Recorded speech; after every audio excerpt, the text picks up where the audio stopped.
Alhamdulillahi Rabbil Alamin. Suis-je sincère? Alors beaucoup se posent cette question-là. Walillahi alhamd, Dieu merci. Des gens se demandent, est-ce que je suis sincère? Comment savoir si je suis sincère ou pas? Alors la première des choses à savoir, si tu te poses la question, est-ce que je suis sincère ou pas? C'est un premier signe clair qui prouve sûrement que tu es sincère, incha'Allah ta'ala. Car l'hypocrite ne se pose même pas la question. Il sait au fond de lui qu'il n'est pas sincère. La personne sincère se pose la question. Donc déjà, c'est un premier signe qui prouve que tu es sûrement sincère et c'est un bon signe. Deuxième des choses, ici, Omar ibn Abdel Aziz, rahimahullah ta'ala, disait, wa radiyallahu an, méfie-toi d'être l'allié d'Allah azza wa jal en public tout en étant son ennemi en secret. Alors, si tu gardes une part d'action en secret et que tu ne dévoiles pas toutes tes actions en public, eh bien sache que c'est une preuve de sincérité. Certaines personnes, malheureusement, ne font que des actions en public. Mais quand ils se retrouvent en secret, ils ne font aucune bonne action, pire que cela. Ils deviennent ennemis de Dieu en privé, c'est-à-dire qu'ils désobéissent à Dieu tout simplement parce qu'ils ne sentent pas le regard ou la présence des gens, en oubliant que ce qui nous importe particulièrement, c'est le regard d'Allah Jalla wa Ala.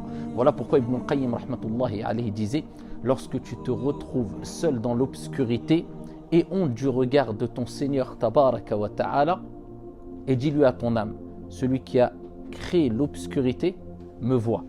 Donc si tu gardes une part de tes bonnes actions quand tu es en privé, en secret, et que tu ne désobéis pas à ton Seigneur Tabaraka wa Ta'ala en secret, alors que tu lui obéis toujours en public, sache que c'est un signe clair, insha'Allah ta'ala, que tu es sûrement sincère envers Allah Tabaraka wa Ta'ala. Et troisième des choses, afin de savoir si tu es sincère ou pas, demande-toi, est-ce que tu n'acceptes que les éloges et tu n'acceptes pas les conseils qui quelquefois sont bénéfiques bien sûr, mais qui te font mal? Et pose-toi la question, est-ce que tu aimes la célébrité, oui ou non? Ibrahim ibn Adham rahmatullahi alayhi disait, n'est pas sincère envers Allah Tabaraka wa Ta'ala celui qui ahabba ash-shuhra, qui aime la célébrité. C'est la personne qui aime être connue, aime la célébrité, aime les éloges simplement, eh bien celui-là n'est pas sincère envers Allah Azza wa Jalla. Alors être célèbre sans le chercher, sans l'aimer, eh bien cela ne contredit pas la sincérité. Mais aimer la célébrité et chercher simplement la célébrité et les éloges et ne pas accepter les conseils, eh bien ça c'est un signe sûrement que tu manques de sincérité. Donc si tu as réuni les trois choses que j'ai citées précédemment, te poser la question, adorer Allah Jalla wa Ala en public comme en privé et ne pas chercher la célébrité et simplement les éloges, tu es sûrement sincère, insha'Allah ta'ala, et c'est un long combat jusqu'à notre mort.